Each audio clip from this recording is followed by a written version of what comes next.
भारत की दो महान धार्मिक और सांस्कृतिक गाथाएं रामायण और महाभारत केवल वीरता, धर्म और नीति की कहानियां नहीं हैं।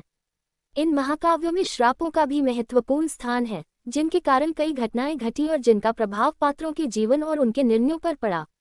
यहाँ हम रामायण और महाभारत के कुछ ऐसे प्रमुख श्रापों के बारे में जानेंगे, जो इन महाकाव्यों की कथा वस्तु को आकार देने में सहायक बने। रामायण में रावण का अपने बल और शक्ति के मद में चूर होना उसकी मृत्यु का कारण बना।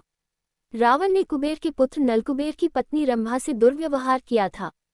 क्रोधित नलकुबेर ने रावण को श्राप दिया कि यदि वह किसी अन्य स्त्री को उसकी इच्छा के बिना छुएगा तो उसकी मृत्यु हो जाएगी।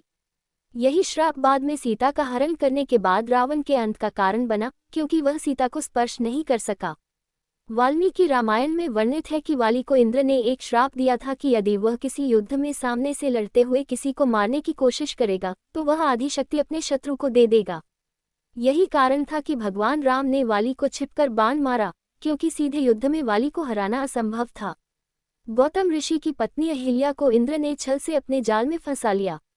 जब गौतम ऋषि को इस घटना का पता चला तो उन्होंने अहिल्या को पत्थर बनने का श्राप दे दिया।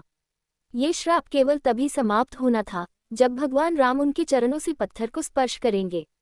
ये घटना रामायण में एक महत्वपूर्ण मोड़ है, जो राम की करुणा और दयालुता को दर्शाती है। रावण की पत्नी मंदोदरी ने उसे असीमित इच्छाओं और अधर्म के मार्ग पर चलने के लिए बार बार चेताया। एक कथा के अनुसार मंदोदरी ने रावण को श्राप दिया था कि यदि उसने धर्म का पालन नहीं किया तो उसका विनाश निश्चित है।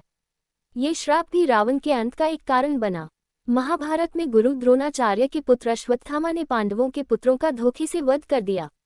जब अश्वत्थामा ने ब्रह्मास्त्र का प्रयोग किया तो कृपाचार्य ने उसे श्राप दिया कि वह अनंत काल तक पृथ्वी पर भटकता रहेगा, बिना किसी शांति और सम्मान के। ये श्राप अश्वत्थामा के दुखद अंत को दर्शाता है। द्रौपदी के जन्म की कथा में कहा जाता है कि वह अपने पूर्व जन्म में नल और दमयंती की पुत्री थी। उसने भगवान शिव से 5 गुनी पतियों की कामना की थी। शिवजी ने उसे श्राप दिया कि वह अगले जन्म में 5 पतियों की पत्नी बनेगी। यही कारण है कि द्रौपदी को महाभारत में 5 पांडवों से विवाह करना पड़ा।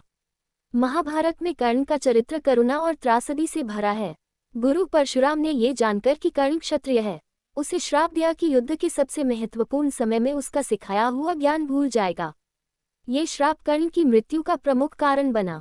महाभारत में दुर्योधन को गंधर्वराज चित्ररथ ने एक अवसर पर पराजित कर श्राप दिया था कि उसकी लालसा और लोभ उसका सर्वनाश करेंगे।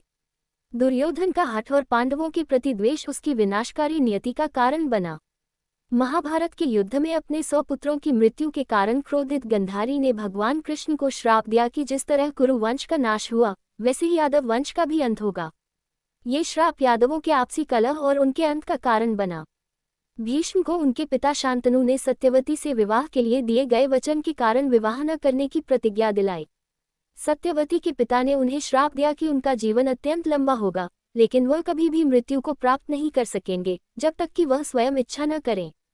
ये श्राप भीष्म की मृत्यु को दैवीय रूप से निर्धारित करता है। इन श्रापों ने रामायण और महाभारत की कथाओं में महत्वपूर्ण मोड़ दिए।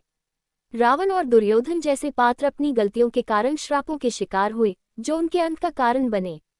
ये श्राप हमें ये सिखाते हैं कि अधर्म और अनैतिकता का परिणाम सदैव विनाशकारी होता है।